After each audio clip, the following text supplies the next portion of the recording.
তার মানে সে তার দলে ন্যায় প্রতিষ্ঠা করতে পারে। এবং যেখানে যত মসজিদ মাদ্রাসা দলে গণ্ডগোল আছে, আহলে হাদিস হোক হানাফি হোক, মাযহাব মাসলাক নির্বিশেষে যেখানেই দেখবেন গণ্ডগোল আছে, ওখানে যে বুঝবেন এখানে ন্যায় পরায়ণতার অভাব আছে। আলেম হতে পারে, হাজি হতে পারে, কিন্তু ন্যায় প্রতিষ্ঠা করতে পারেনি। হয় আমির না হয় কর্মী, দুই দলের যে কোনো এক দল ন্যায় প্রতিষ্ঠা করতে পারে। সম্মানিত উপস্থিতি, আর যতক্ষণ ন্যায় প্রতিষ্ঠাকারী সত্য প্রতিষ্ঠাকারী না হবে, ততক্ষণ আল্লাহর দৃষ্টিতে নেতা হিসেবে যোগ্য বলে বিবেচিত হবে না। তো আল্লাহর দৃষ্টিতে নেতা হিসেবে যোগ্য বলে বিবেচিত হলে আল্লাহ রাষ্ট্র ক্ষমতার দায়িত্ব নেবে। এই জন্য আমি উদাত্ত আহ্বান জানাবো যে আজকের এই আলোচনা থেকে আমরা এতটুকু কি শিক্ষা গ্রহণ করতে পারি না যে আমাদেরকে সত্যবাদী এবং ন্যায় প্রতিষ্ঠাকারী হতে হবে? পারি না? একটা হাদিস আপনাদের সামনে পেশ করি। সাবআতুন ইযিল্লুহুমুল্লাহ ইয়াওমা লা যিল্লা ইল্লা যিল্লুহ। ৭ শ্রেণীর মানুষকে কিয়ামতের মাঠে আল্লাহ বিশেষ ছায়া দিবেন। তো এই বিশেষ ছায়া দেওয়ার যে ৭ শ্রেণীর লিস্ট আছে, এই লিস্টের ১ নম্বরে তাহাজ্জুদ গুজারকে, নফল সিয়াম পালনকারীকে, দানবীরকে, মসজিদে জামাতে সালাত আদায়কারীকে সকলকে অতিক্রম করে ১ নম্বরে পৌঁছে গেছে ন্যায় প্রতিষ্ঠাকারী দায়িত্বশীল। কেন? ইমামুন আদিল। কেন? ন্যায় প্রতিষ্ঠা করা আল্লাহর সবচেয়ে বড় গুণ। বলেন আল্লাহ। আল্লাহ বলছেন আমি আদিল, আমি ন্যায় পরায়ণ, ন্যায় প্রতিষ্ঠাকারী। হারামতু যুলমা আলাইয়া, আমার উপর জুলম করাকে আমি হারাম করে নিয়েছি। পৃথিবীর মানুষ যদি কোথাও ন্যায় বিচার না পায়, তাহলে আমি আল্লাহ কিয়ামতের মাঠে ন্যায় বিচার বুঝিয়ে দিই। তাহলে ন্যায় প্রতিষ্ঠা করা কার গুণ? আল্লাহর। আর পৃথিবীর সকল ক্ষমতার মালিক কে? আল্লাহ। যখন এবার ওই গুণের সাথে মিলে যাবে, তখন আল্লাহ সুবহানাহু ওয়া তাআলা ওই ব্যক্তিকে যোগ্য মনে করবে যে সেও নেতা হওয়ার যোগ্য, তাকে এবার আমি একটু ক্ষমতা দিই। তখন মুসলমানদের হাতে এমনি ক্ষমতা, এমনি রাষ্ট্র ক্ষমতা যোগ্য হতে হবে। রাষ্ট্র ক্ষমতা পাওয়া আল্লাহর দৃষ্টিতে, মানুষের দৃষ্টিতে ফেসবুকে লাইক পাওয়া, ফলোয়ার পাওয়া, ভোটে দাঁড়ানো, নির্বাচনী ক্যাম্পেইন, এগুলো দিয়ে মানুষের দৃষ্টিতে আমি দায়িত্ব পালনের যোগ্য হতে পারি। কিন্তু আল্লাহর দৃষ্টিতে দায়িত্ব পালনের যোগ্য হতে হলে সত্যবাদিতা, ন্যায় পরায়ণতার মাপকাঠি থেকে উত্তীর্ণ হবে, বাইনি ওয়া বাইনাল্লাহ, আল্লাহর কাছে উত্তীর্ণ হতে পারবে। আল্লাহকে নেতা হওয়ার যোগ্য মনে করবে, আল্লাহকে নেতা বানিয়ে। সম্মানিত উপস্থিতি, আর এই যে গোলামির নেচার, আপনাদের বিরক্তি হওয়ার আগেই কিন্তু আমি বক্তব্য শেষ করবো। এই জন্য আপনাদের উদাত্ত আহ্বান জানাচ্ছি যে আপনারা আর কিছুক্ষণ আমার বক্তব্যের সারমর্মের দিকে চলে আসবে, শেষের দিকে চলে আসবে, আর কিছুক্ষণ ধৈর্যের সাথে শুনবে। সেটি কি? সেটি হচ্ছে এই যে গোলামির যে নেচার এবং স্বভাব, মিথ্যা বলা, এটা গোলামির স্বভাব। ধোঁকা দেওয়া, সততা দেওয়া, দুর্নীতি করা গোলামির স্বভাব, নেতার স্বভাব না। তার একটা উদাহরণ, আবু সুফিয়ান কাফের মুশরিক, কিন্তু বাই বর্ন জন্মগত নেতা। জন্মগত নেতা হওয়ার কারণে আবু সুফিয়ান জেরুজালেমে বাদশাহ হিরাক্লিয়াসের দরবারে মুহাম্মদ সাল্লাল্লাহু আলাইহি ওয়াসাল্লামের নামে একটাও মিথ্যা কথা বলে। অথচ আবু সুফিয়ান তখন কাফের, আবু সুফিয়ান তখন মুশরিক। তাহলে ওই যুগের মক্কার কাফের মুশরিকদের চাইতে এই যুগের মুসলমানেরা নিম্ন স্তরে আছে।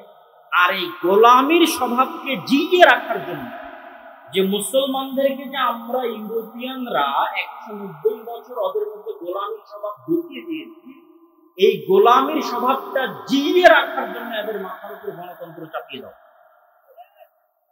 এই কথা অনেকের কাছে বিরক্তিকর লাগতে পারে, কিন্তু আমি যুক্তির ভিত্তিতে কথা বলছি।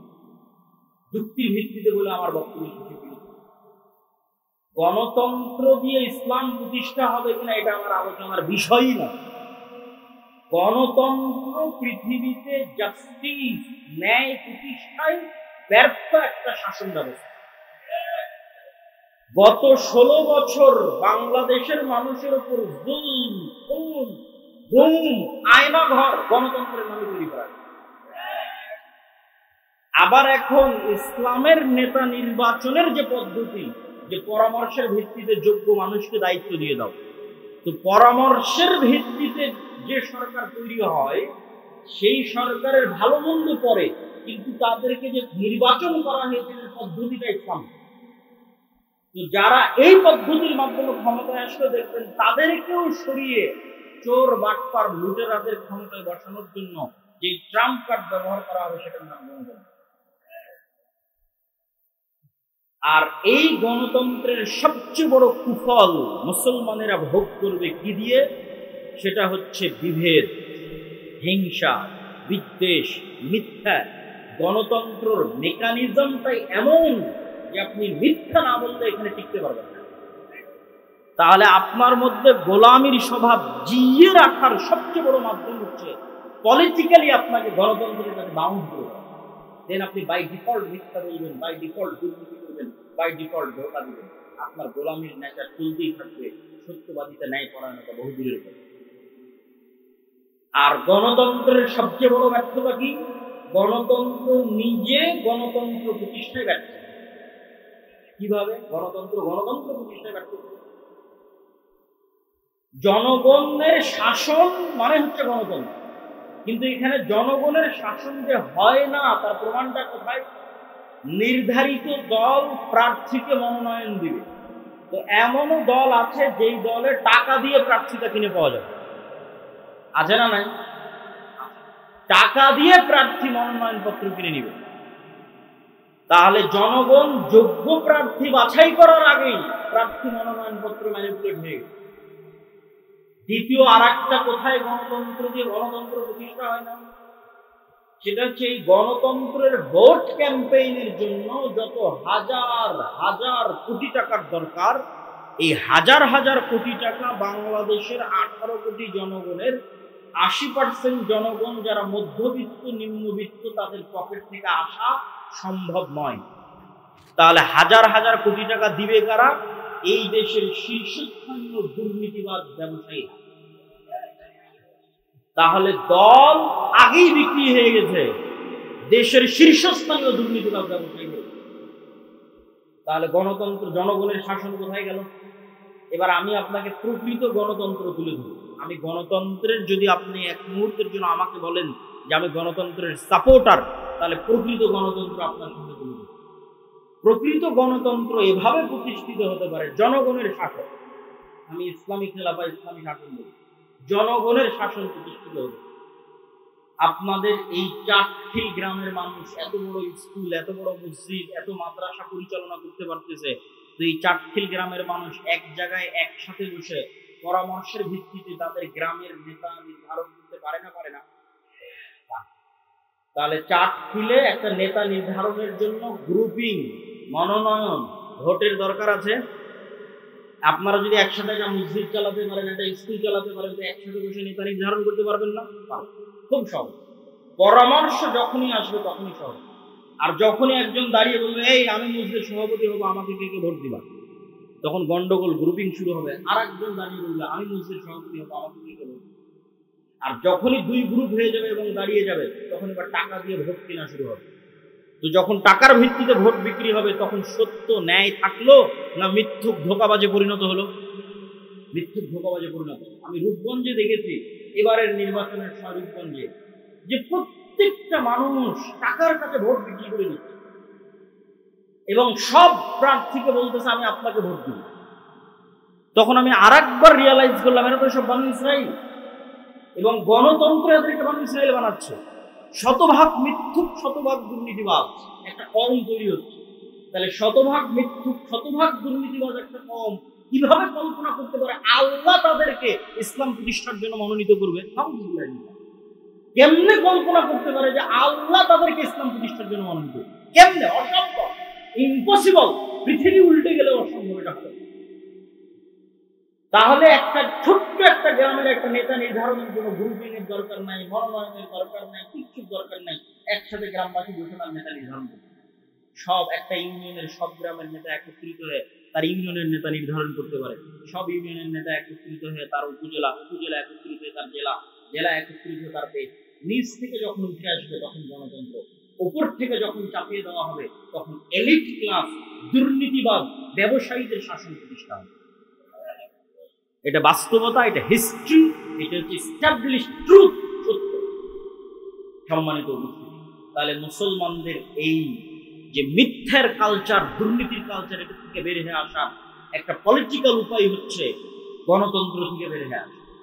আর একটা অর্থনৈতিক দিক থেকে মুসলমানদের মিথ্যা বলা শেখানো হয়, এটা বলে আমরা বক্তব্য শেষ করি। সেটা হচ্ছে সুদ। সেটার নাম কি? সুদ। কিভাবে? ইসলামের কর্জের থিওরি যদি আপনি পড়েন, ইসলামিক ফাইন্যান্স করতে গিয়ে এটা আমি দেখেছি যে রাসূলুল্লাহ সাল্লাল্লাহু আলাইহি ওয়াসাল্লাম এবং আল্লাহ সুবহানাহু ওয়া তাআলা, মানুষ মরে যাচ্ছে তখন কর্জ নিবে, মেয়ের বিয়ে দিতে পারতেছে না, অপারেশন হচ্ছে, টাকা নাই, তখন কর্জ নিবে। কিন্তু বিলাসী পণ্যের জন্য কর্জ নিবে তার কোনো পয়েন্ট কোরআন এবং হাদিসে আমি খুঁজে পাইনি। বিলাসী পণ্য মানে আমার মোটরসাইকেল লাগবে, আমার আইফোন লাগবে, আমার আইপ্যাড লাগবে, আমার পাকা মাটির বাড়ি ভেঙে পাকা বাড়ি তৈরি করা লাগবে, এই বিলাসিতার জন্য লোন নিবে, এটা সুদ মুক্ত লোনের কথা বলছি, সুদযুক্ত না। বিলাসী পণ্যের জন্য স্বাভাবিক সুদ মুক্ত কর্জ নিবে এর প্রমাণ আমি কোরআন হাদিসে খুঁজে পাইনি। মানুষ কর্জ নিতে পারে যখন বিপদে, সংসার চলে না, মারা যাচ্ছে, অপারেশন হচ্ছে, তখন কর্জ নিতে পারে। গেল এক নম্বর পয়েন্ট। দুই নম্বর পয়েন্ট হচ্ছে আল্লাহ সুবহানাহু ওয়া তাআলা রাসূল সাল্লাল্লাহু আলাইহি ওয়াসাল্লামকে শিখিয়ে দিয়েছেন সব সালাতে সব দোয়ায় কর্জ থেকে বাঁচতে চাও। আল্লাহুম্মা নাউযুবিকা মিনাল মাকসাম ওয়াল মাগরাম, আল্লাহ লোন থেকে বাঁচতে চাই। তো সাহাবীরা আল্লাহর নবীকে জিজ্ঞেস করতে, এত কেন কর্জ লোন থেকে বাঁচতে চান? তখন রাসূলুল্লাহ সাল্লাল্লাহু আলাইহি ওয়াসাল্লাম উত্তরে বলছেন, মানুষ যখন কর্জ নেওয়া শুরু করে মিথ্যা বলা শুরু করে। এটা আমার বক্তব্যের পয়েন্ট, এটা কানেক্ট করতে চাচ্ছি। আল্লাহর নবীর হাদিস, মানুষ যখন কর্জ নেওয়া শুরু করে কি বলা শুরু করে? মিথ্যা বলা শুরু করে। তাহলে আল্লাহর নবী জানেন যে আমার উম্মত যখন মিথ্যার উপর প্রতিষ্ঠিত হবে, নেতৃত্বের গুণ হারিয়ে যাবে। মিথ্যা তো গোলামের গুণ, স্লেভ, দাস, কৃত দাসের গুণ। তাহলে যে পরিবার ক্ষুদ্র লোন নিচ্ছে কিস্তিতে, ওর মা মিথ্যা বলছে, ওর বাপ মিথ্যা বলছে, ওর ছেলে মিথ্যা বলছে, পুরো পরিবার মিথ্যার উপর প্রতিষ্ঠিত হচ্ছে, এই পরিবারকে কিভাবে আল্লাহ চয়েস করতে পারে যে তাদেরকে দিয়ে আল্লাহ রাষ্ট্রীয় ইসলাম প্রতিষ্ঠা করবে? সম্ভব। এই জন্য রাসূল সাল্লাল্লাহু আলাইহি ওয়াসাল্লাম জানেন কোথায় কোথায়